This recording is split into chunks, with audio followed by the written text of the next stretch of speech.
Do you ever wonder if anyone is listening to your prayers? If your prayers even work? More than half the world prays daily.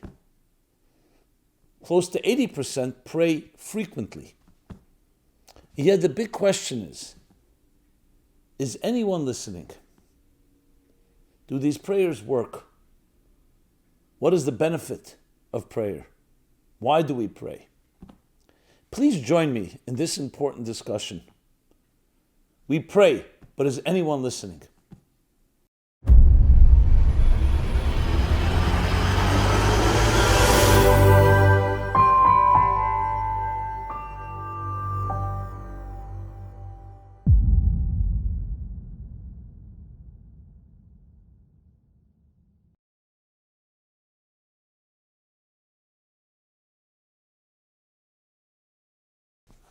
Hi, this is Simon Jacobson, and we will be discussing an important and vital topic. We pray, but is anyone listening? This program is dedicated in honor of Gani Goodman, with much gratitude and appreciation from your MLC family. Prayer, it's one of those more mysterious elements of life. From the beginning of time, human beings have prayed. Prayer could be religious. It could also be not necessarily the religious type per se, but some form of reaching up, crying out to however we believe a higher reality is out there and asking for a response. Especially in times of need, prayer becomes very prominent. We constantly hear about people saying different prayers when someone's not well, when there's a crisis, when there's a need for some type of salvation or redemption. But the big question is this: is anyone listening? And does prayer work? Or is it just simply to a type of salve, a type of way of just relieving a person's need to express themselves? Well, especially in the teachings of mysticism and Talmudic sources, prayer plays a very dominant role. When you look in the Bible, you see it constantly.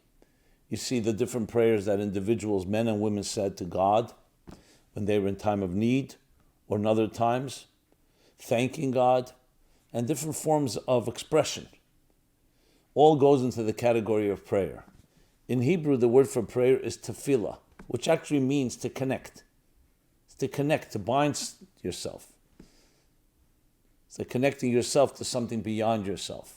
And many people will tell you prayer is simply calming and relieving, in a sense where you feel you're not alone, you feel you can reach out and cry out and call out and beseech something beyond yourself. And many people will even tell you, even though my prayers may not have been answered, but the mere fact that I prayed was helpful to me. On the other side of the coin, there are those that will tell you clearly prayers are answered. And even when we don't see them being answered, I remember that famous story in Israel where Mrs. Waxman, her son, was kidnapped by terrorists, and they made different demands. Israel would not negotiate with them, but as they usually did, they found out where he was being held captive, and they broke in, but came a minute too late. But the whole country was praying for him. And it was like big headlines. They came a minute too late, and he was killed. So afterwards, a journalist asked, I don't even know how a journalist could be that insensitive, he asked Mrs. Waxman, so what happened with your prayers? And she calmly said, with a type of aplomb and eloquence, especially under those circumstances, she said, we prayed, God listened, and he responded. And then she added, he said no. It's interesting. In other words, it's not always just a type of bomb and just something we think is an automatic. You press a button and you get your prayers answered. And prayers are answered in different ways. You could say no, or it could be right not now, or prayer will be answered in a way that we may not know how it's answered. Or maybe it's the right answer that we need, and in time we discover that's the case. So there are many ways to look at it, but I want to talk about the listening part. I remember the scene, everyone knows the scene in the end of Oh God. It was a film that came out in the early 70s. It was Burns played God, where God appears to John Denver, he's the actor, and says, I want you to go to the human race and tell them that they're not doing their job properly. I sent them here for a purpose. And it was a very interesting, humorous film, but also very, very insightful. And at the end of the film, John Denver, of course, is quite skeptical throughout the film, but he finally accepts it, and he begins a relationship with God. And it goes through all kinds of different interesting things. I'm not going to go through the details. At the end of the film, God says to him, listen, I'm giving up on these people. I'm going back to the wood. And he's dressed up in the garments of hunting garments, where he's going out. Well, I don't know if hunting garments is the right word. Geared to go out into the wild. I'm going to go back to the wild with nature. And John Denver says to God, he says to him, but I'll miss you. I'll miss our conversations. So God responds, you speak and I'll listen. In other words, you may not hear my response in the physical sense of the word, but I'll be listening. And it captures a very essential component in, firstly, our relationship. Even though, when I said before prayer, it didn't mean necessarily only to God, but obviously, when you think about it, prayer implies you're praying to some higher force, some higher reality. The fact that some people have a challenge and difficulty with God, like I've said many times, from Levi Yitzchak Barditchev, he said, the God, to a self-proclaimed atheist, he said, the God you don't believe in, I also don't believe in. But the idea that there is a higher reality, that we are not self-made human beings, that there is something greater than we are, and a greater cause, is one of the key things in what prayer is about. You're trying to reach to, you want to call it your Father in heaven. You want to call it a higher reality, the essence of it all. So it really does come down to, when you say, is anyone listening? When you say anyone, who do we mean by anyone? We don't just mean other people, because we're not praying to other people.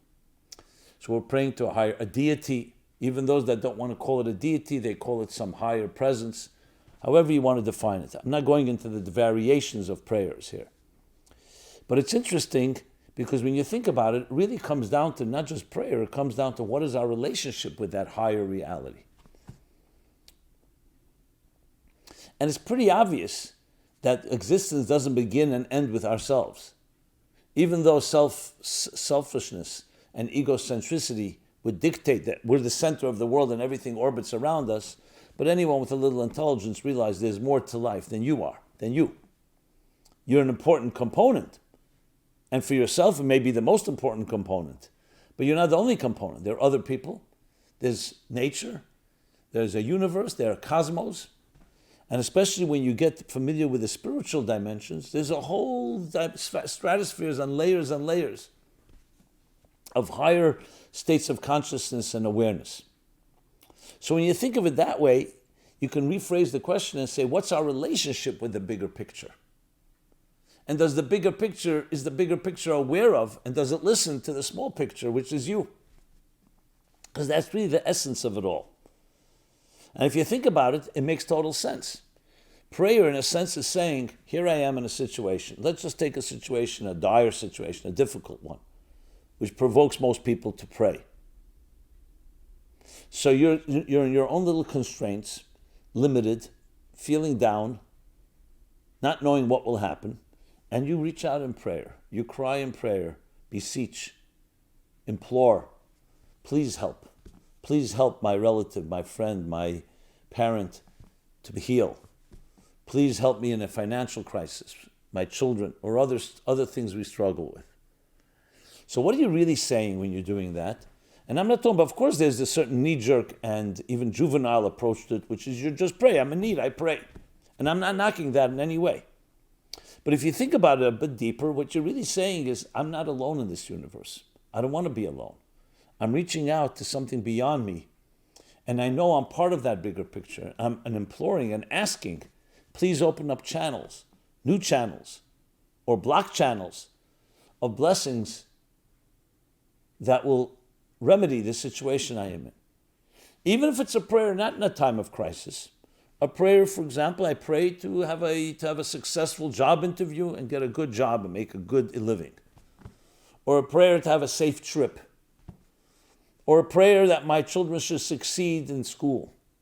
Even if, again, there's no trouble, it's the same idea. What you're doing is opening up channels. And that's why prayer is called connection. You're connecting yourself and the situation that you're praying about with something beyond you, the bigger picture. Think of it this way. If life in general is one long narrative, a big book of many chapters and many sections that goes on since the beginning of time till today, and we're one part of it, we're one chapter of that book, or one section of that book. What prayer is essentially saying, I want to connect to all the previous chapters and to the ones that come, the future chapters, that I should be seen as part of that bigger picture. And for that I need ABC, I need so-and-so to be healthy, to be pure, to be aligned with that bigger picture. That's really what it's about. The contrast to that, on the so-called other side of the coin, would be where a person feels all alone, like a self-contained, and maybe sometimes it works for you, but very often it doesn't, and you don't feel you have any recourse and any hope. So prayer is also connected with hope. So when you broaden it in that sense, the real question is not just is anyone listening, but is there a response to that request for hope? Are we indeed connected? Because listening doesn't always mean that you need someone that has open ears. What you really want is to be recognized, to be appreciated, to be validated, and that you are indeed part of that bigger picture, and that big picture takes care of you in some way. Now, I should immediately qualify. Prayer is never instead of the efforts and actions we need to take. Because part of the story is that higher reality, God has given you intelligence, emotions, resources, and tools to achieve things, to deal with a problem, to strategize. That's why we find in the Bible the story when Jacob was preparing to meet his brother Esau, who was his arch enemy. He prayed, yes, but he also prepared a bribe to appease Esau, and he also prepared for war. Thank God he didn't need the war. The prayer and the appeasement were enough. In other words, prayer goes hand in hand with our efforts. And I would even say it's part of the prayer, because prayer means there's a partnership. To pray alone and just say, let me pray to God and I'll go to sleep, and I don't have to do anything, that's not the way it works. It's together. It's like saying, I will do my part, but I also ask you to do your part. So hand in hand, it's about a relationship between you, that small picture with the big picture. That part of the narrative, that frame in the film with the larger story. Which also tells us what prayer should consist of. Yes, you can pray for exactly what you need: health, livelihood, children, long life, all the other things we pray for. Those are the specifics. But overall, what you're doing when you're praying is saying, I'm connecting myself to something beyond me. And in that sense, please open those channels. So I'm part of it and you're part of me. In Hasidic discourses, in Hasidic teachings, it tells us prayer is also from the bottom up. You initiate it. Whatever it is that you are in need of or whatever is driving you, you initiate it, which has particular power because self-initiation, human initiative, is what triggers and generates all types of energy. So it's like cause and effect, action and reaction. You do something, there's a reaction to what you do. So in that sense, the word listening, is anyone listening, has to be understood in a much broader way. Yes, it's true when you're speaking to a friend or to a partner in business or to just anyone, you ask them for something, and then you wondered, and you ask them, did you hear what I said? Are you listening to what I said? And you find that they ignored you. Or even if they heard you, they are ignoring your request. So yes, that doesn't feel very good. Now, there could be a legitimate reason why they are rejecting your request, or maybe illegitimate. But regardless, there we're talking about two humans, and the way we respond to each other is by listening and responding. When you're talking about this higher reality, prayer, in that sense, to God, there, the listening doesn't always take on the physical form of someone's actual ears hearing. It means it's being absorbed, it's being responded to, it's being acknowledged. That's the key thing, which is why you have to understand it in a more sophisticated way. If your child asks you, is God listening to my prayer that I just said? The answer is absolutely he is. How do I know if he is? Look at your life. If things improve, if your prayers are responded to, that means someone was listening. Now, someone will say, what happens if it wasn't responded to? That still doesn't mean it wasn't being listened to. It means perhaps the answer came in a different way. Perhaps you don't see it immediately. It'll take some time. The Shalah, one of the great mystics, 17th, 17th century, writes something very powerful when he talks about prayer. He says, why is it that we see that people pray and they don't get a response? So he answers, prayer opens up doors between our reality and the higher spiritual realities. Sometimes you need 50 doors to be opened. So your one prayer opened one of them. 49 prayers may have opened 49, and the 50th prayer will open them all. Also an interesting way, in other words, is to get rid of obstructions and obstacles that don't allow us to be aligned to that. Because at the end of the day, and this is the most important point of all, is health. When I say health, I don't just mean physical health. A healthy life and everything that you need in life is really about being aligned to the energy that's flowing into you. Just think of it on a physical term, medical health. What's a healthy human being? When the blood is flowing from the heart to all parts of the body, seamlessly, effortlessly, without any obstructions or any blocks, to the point you don't even recognize it. The same thing, you're breathing. You breathe in oxygen through your lungs, you inhale. It then oxygenates and properly revives and revitalizes the blood. And you exhale the carbon monoxide and then again inhale and exhale. Did I say monoxide? Carbon dioxide, I should have said. So this is a process of a healthy process, a flow, a rhythm, a pulsating rhythm. God forbid, a lack of health is what? When there's some block, where the flow is not proper, there's some obstruction. So the same thing is spiritually speaking, and same thing which also affects us physically. That the flow of blessings in life, psychologically, emotionally, spiritually, is when you're aligned with your higher purpose. When you're aligned with why you're here, with what you want, what you do is aligned with who you are. And when that alignment is complete, that creates a healthy life, a wholesome life, a fulfilling one. Prayer is one of the methods we use to realign. We see a problem, we ask for help, we pray for help. And it's really about realigning ourselves. That's why when it comes together with the actions we do, all that's properly repairing or aligning the channels of our lives, the channels that enter into our lives with its higher purpose, with the larger narrative. And in that sense, there's always, every prayer is being listened to. Because you're part of the picture. Even before you begin to pray, you're part of that picture. However, you need to be aware of it. Because just because you are put here in this world doesn't mean that everything is going to go smoothly, because you have the free will to choose to play your music, to play your song, to fulfill your calling. Prayer is part of that process of reconnecting and connecting and reconnecting to the higher reality.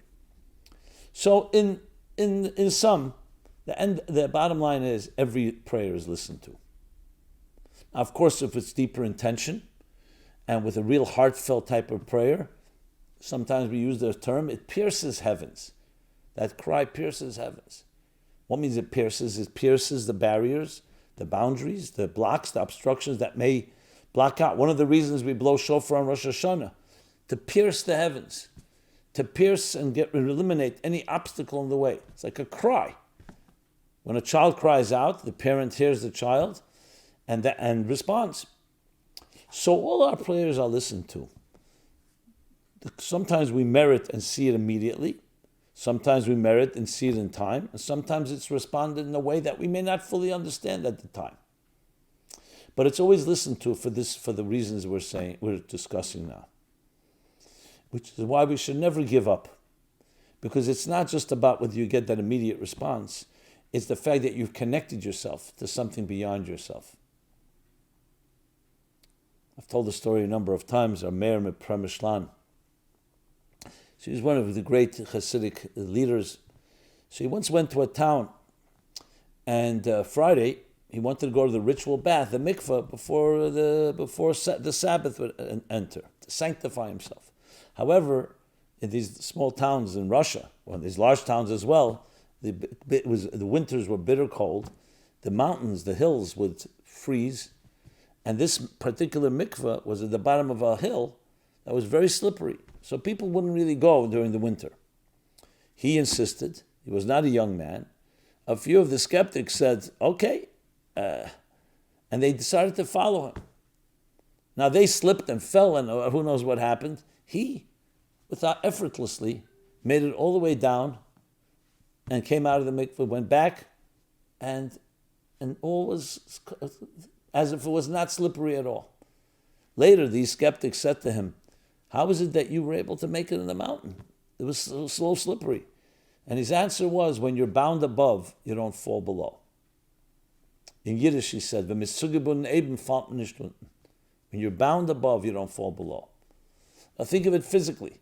If a person goes down into a pit, and how do you climb out of the pit? But if you have a rope and someone's holding the rope from above and you're connected, that gives you the strength. In the Talmud, there's an expression, a person in fetters, someone who's tied up, who's locked up, cannot free himself. You need someone else to throw you that rope. The context of prayer is binding ourselves to that which is above. They tell the story of the Blazhener Rebbe, I believe. He was in one of the camps, the concentration camps during the Nazi hell during World War II. And he was there with some of his Hasidim, his followers, his disciples. Now, in this particular camp, every camp was gruesome and cruel, but this particular commandant had his own sadism, and that was to play this game that he called a game, where they would line up the Jews and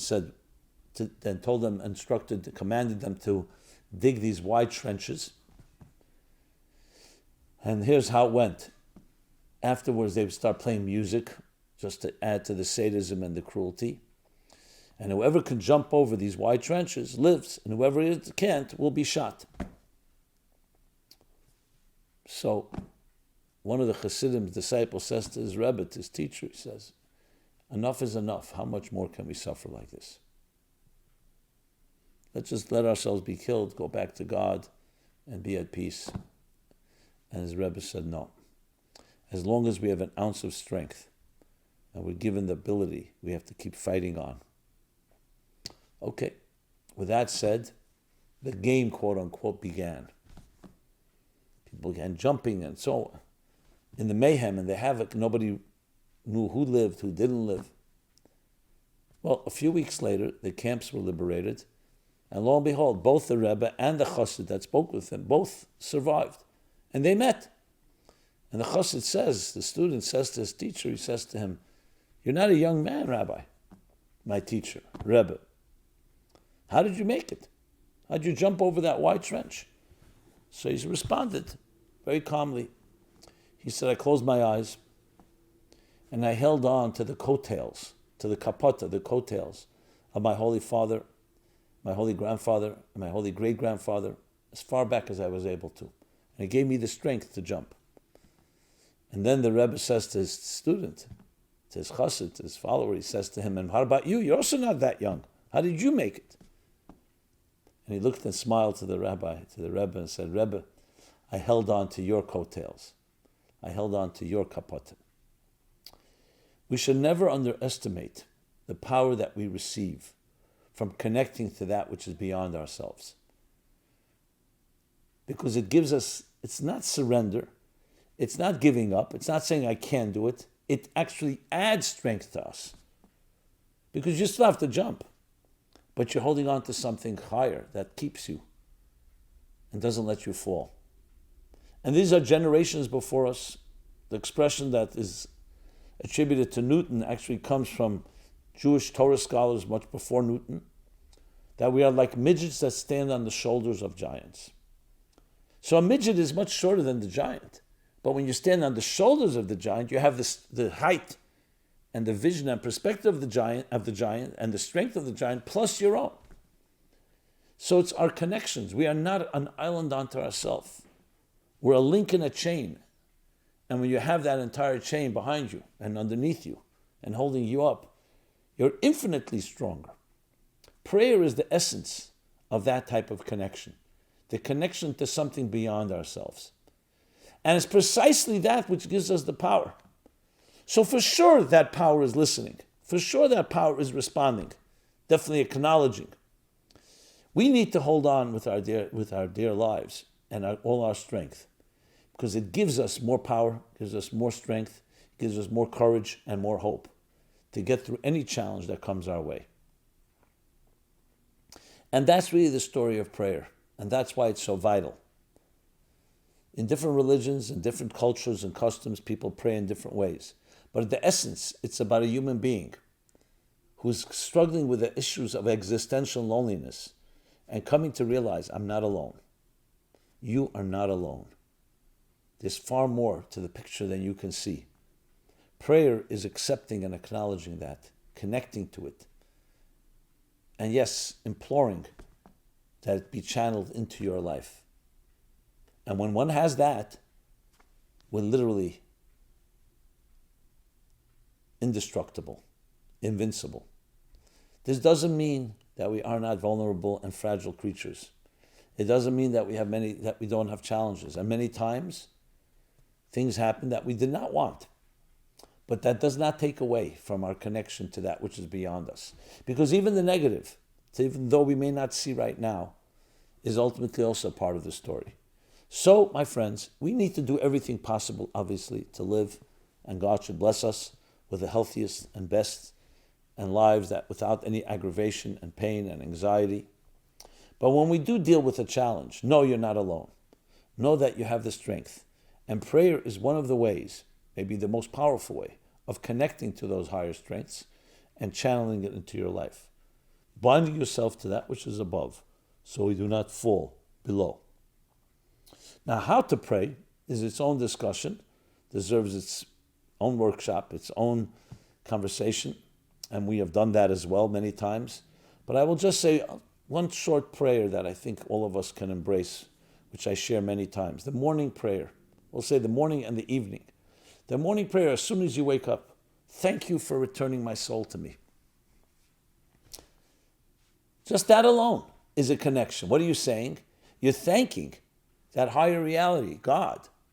Even though we don't even mention the name of God in that prayer, we're thanking the gratitude for giving me a soul, for connecting me and renewing my contract, for giving me that indispensable mission, and I'm beginning a fresh day with that strength. And in the evening, before we go to sleep, we say, in your arms, I entrust my spirit. Again, the connection between you, your spirit, your soul, with a higher purpose. And if we could infuse the rest of our day with that sense, with that feeling, with that cognizance and awareness, what would life be like? Think about it. So, in Jewish tradition, we actually have 3 prayers, morning, afternoon, and evening, to create the balance. So throughout the day, we constantly have reminders and we connect to that which is above us. But of course, in between those moments, we're also looking to connect, which is why the Talmud says, Halavai, may it be that I pray all day. Now, not everyone can pray all day, literally saying the words, but you can be connected all day. And that's what we're seeking and looking for. So even when we go to work and we're doing other trivial or not such trivial activities, our daily routines, we want to infuse that and connect it through those channels that prayer creates with that which is the bigger reality, the bigger picture, the purpose of our lives. And that should come down and infuse, permeate every detail. So here's my prayer and my blessing as well. May you, wherever you are, and whatever challenges you're facing, have the strength and ability to reach out, to reach up, to connect to that which is above you. And even if you don't always have the exact words, that too is part of a prayer. You can say, I don't know exactly what I need, or I don't know how to articulate it, but you do. So please give me what it is that I need in a smooth, easy, seamless fashion. Whether it's in matters of health and life, in matters of livelihood, matters of other needs that we have, children, healthy children, having good relationships with our spouses, with our friends, with our children, with our parents, and everything that one needs or requires. You can fill in the blanks. May you be blessed. May these prayers be fulfilled. And may we really learn this art of prayer. In many ways, it's a lost art. To reclaim this power that allows us to connect that which is above, which helps us not stumble below. Thank you so much. This has been Simon Jacobson. MeaningfulLife.com is our central website where you can find this program and many, many others. We have a full array and a robust schedule of programs each week. Please take advantage.